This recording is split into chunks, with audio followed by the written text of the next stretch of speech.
কেমন আছে গ্রাম বাংলা চ্যানেল এখন একটা ব্লগ আর এই ব্লগে দেখুন বাইরে কত বাতাস আমাকে এখানে এত ভাবছি আজকে বৃষ্টি হবে তাও না বৃষ্টি হচ্ছে না এখন কি করবো আল্লাহ জানে তাই আমি এখানে নিচে দাঁড়িয়ে রয়েছি আর আমি যদি পালের উপরেও যাওয়া পারবো আমাদের রুম ওই সাইডে আমাদের রুম ওই সাইডে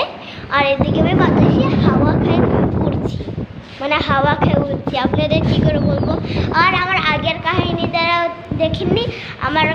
ভিডিও করা কালকে করা উচিত ছিল আমি কালকে করিনি শরীরটা ভালো লাগছিল না তাই ভাবলাম আজকেই করে নিই আজকে যখন করাটা একটু বেটার হয় তাই বেটারের ভিতরে আমরা ব্লগও শুরু করি আমরা পারলে কিন্তু উপরে যাওয়া পারবো চলো যাই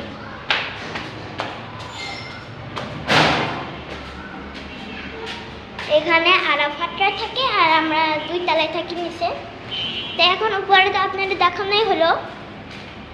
আপনারা ভাবছেন যে আমি একবার বাইরে যাব কিন্তু না আমি একবারে বাইরে তো আপাতত যাব না এখানেই থাকবো কারণ আমার উচিত হলো মোবাইল নিয়ে বাইরে না